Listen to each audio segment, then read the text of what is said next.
نحمدہ نصلی علی رسولہ الکریم اما بعد فاعوذ باللہ من الشیطان الرجیم بسم اللہ الرحمن الرحیم بلغ العلا بکمالہ کشف الدجا بجمالہ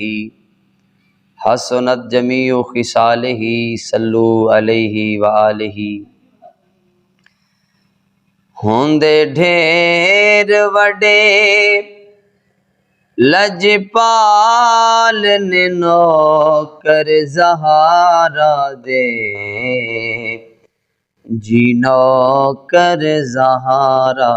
دے ہوندے ڈھیر وڈے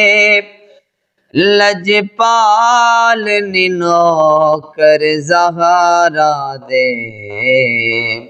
جی نوکر زہارا دے رہندے مرن تو بعد بھی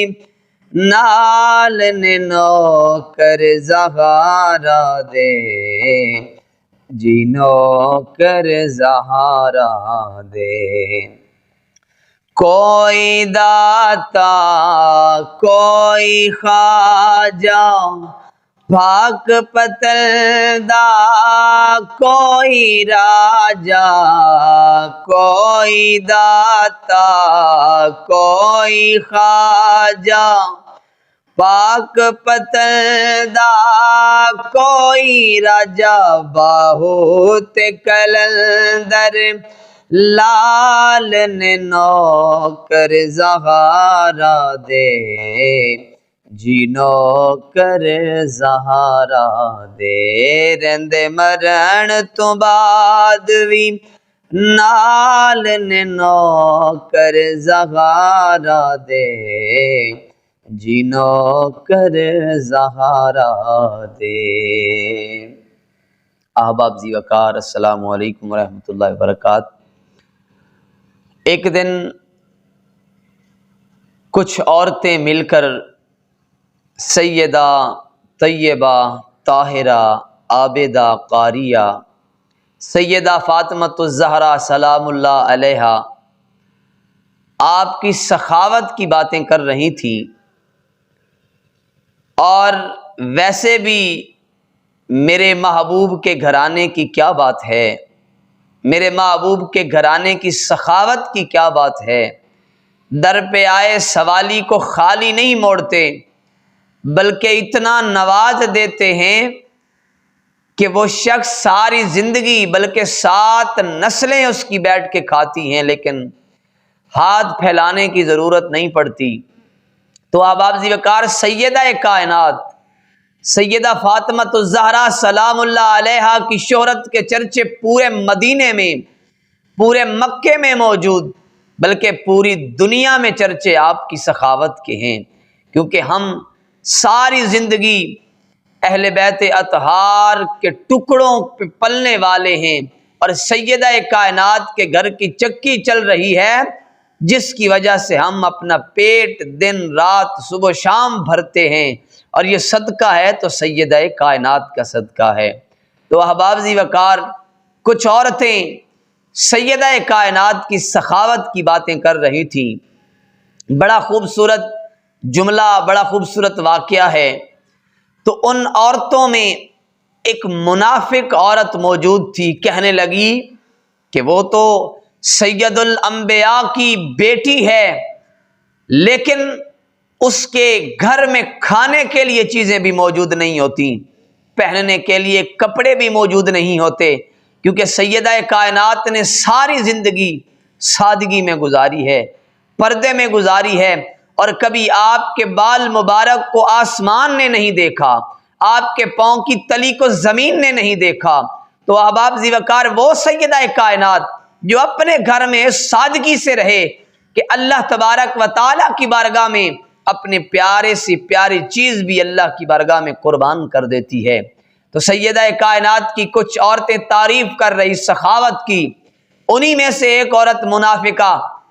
کہتی ہے تو وہ تو امام الانبیاء کی بیٹی ہے لیکن اس کے پاس تو اچھے کپڑے بھی نہیں ہیں، اس کے پاس کھانے کے لیے 3 دن اشیاء بھی میسر نہیں ہوتی۔ تو احباب ذی وقار باتیں ہوتی رہیں، وہ عورت ایک دن سیدہ کائنات کے گھر میں آئی کہ ذرا جا کے دیکھوں تو صحیح کہ سیدہ کائنات کی تعریف تو مدینے کی ساری عورتیں کرتی ہیں،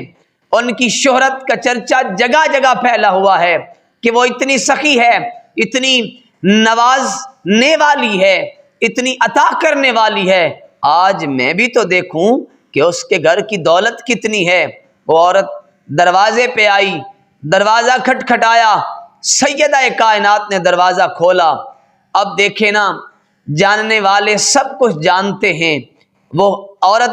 عرض کرتی ہے، اے فاطمہ، میں آپ کے گھر کا مال دیکھنے آئی ہوں، میں آپ کے گھر دولت دیکھنے آئی ہوں کہ تو کہاں سے لاتی ہے اتنی دولت۔ وہ تو شرمسار کرنے کے لیے آئی تھی، لیکن اس کو کیا پتا جو دو جہانوں کے سردار ہوں ان کے گھر کسی چیز کی کمی نہیں ہوتی۔ سیدہ کائنات فرماتی ہیں، اے پوچھنے والی بی بی، اللہ تبارک و تعالی نے غربت اچھی بنائی ہے، اور غربت چیز بھی اچھی ہے۔ جس کے پاس مال زیادہ ہوتا ہے اس کو حساب کتاب بھی زیادہ دینا پڑتا ہے۔ اس لیے ہم نے کبھی بھی، اور نہ میرے بابا سرکار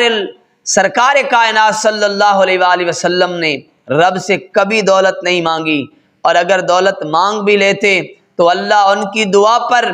پہاڑوں کو سونے کا بنا دیتا، پہاڑے کو ہیرے جواہرات میں تبدیل کر دیتا۔ اس لیے جتنا مال کم ہوگا اتنا حساب کتاب تھوڑا لیا جائے گا۔ اور ویسے بھی اللہ کے محبوب صلی اللہ علیہ وآلہ وسلم فرماتے ہیں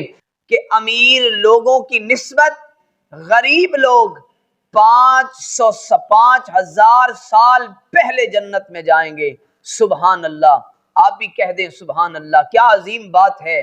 تو سیدہ کائنات یہ سمجھا رہی ہیں، لیکن وہ عورت کہتی ہے نہیں، میں نے آج معجزہ دیکھنا ہے کہ تو اتنا مال لاتی کہاں سے ہے، تمہارے پاس دولت ہے کہاں، تمہارے پاس تو اچھے کپڑے بھی نہیں ہیں۔ تو احباب ذی وقار، جب عورت نے بار بار اصرار کیا تو سیدہ کائنات نے فرمایا، اچھا ٹھیک ہے، اگر تو ضد ہی کرتی ہے تو جاؤ میرے کمرے میں جہاں میرا مصلی بچھا ہوا ہے، اس مصلی کو اٹھا لینا، اس کے نیچے تمہیں مال نظر آ جائے گا۔ وہ عورت اندر کمرے میں آئی، اور جہاں سیدہ کائنات کا وہ مصلی، جس مصلی پہ بیٹھ کے سیدہ کائنات ساری رات اللہ کی عبادت کرتی ہیں، اور ساری رات سجدے کی حالت میں گزر جاتی ہے، رکوع و قیام کی حالت میں گزر جاتی ہے، وہ عورت آئی، دیکھا مصلی اٹھاتی ہے، کیا دیکھتی ہے کہ مصلی کے نیچے مال، ہیرے، چاندی، جواہرات، سونا، خزانہ موجود ہے۔ دیکھ کر حیران رہ گئی، آنکھیں کھلی کی کھلی رہ گئی ہیں کہ یہ کیا ماجرا ہے کہ فاطمہ کے مصلی کے نیچے تو پورا خزانہ بچھا ہے، پوری دنیا کا سونا بچھا ہے۔ مال اٹھاتی ہے، لیکن جہاں سے مال اٹھاتی ہے وہاں سے مال کم نہیں ہوتا، بلکہ وہ مال دوبارہ پورا کر دیا جاتا ہے۔ جب یہ ماجرا دیکھا، سیدہ کائنات کی بارگاہ میں آئی، قدموں میں گر گئی، عرض کرتی ہے، میں مان چکی ہوں کہ تیرے بابا سید الانبیاء ہیں، اور آپ کا گھرانہ ایسا عظیم گھرانہ ہے کہ جو بھی سوالی آپ کے در پہ آ جاتا ہے اس کی جھولی کبھی خالی نہیں رہتی۔ احباب ذی وقار، میرے محبوب کا گھرانہ جو بھی ہے عظمت والا ہے، کمال والا ہے۔ کہ تو امام البرکت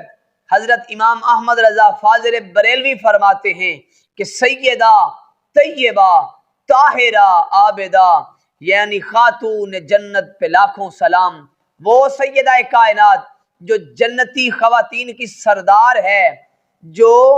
جس کی عظمت اور شان کا عالم یہ ہے کہ اللہ کے محبوب جس کو اپنے جگر کا ٹکڑا فرما دیتے ہیں، اور وہ سیدہ کائنات جس کی سرداری دنیا کی تمام عورتوں پہ ہے، اور جس کے بچوں کی سرداری جنت کے جوانوں پہ ہے، اور اس گھرانے کی سرداری پوری کائنات پر ہے۔ اللہ تبارک و تعالی نے انہی احباب کے صدقے، اسی گھرانے کے صدقے ہم سب کو یہ نعمتیں نصیب فرمائی ہیں۔ دعا ہے خالق کائنات اس گھرانے سے پکی سچی وفا، مودت، محبت نصیب فرمائے۔ وآخر دعوانا ان الحمد للہ رب العالمین۔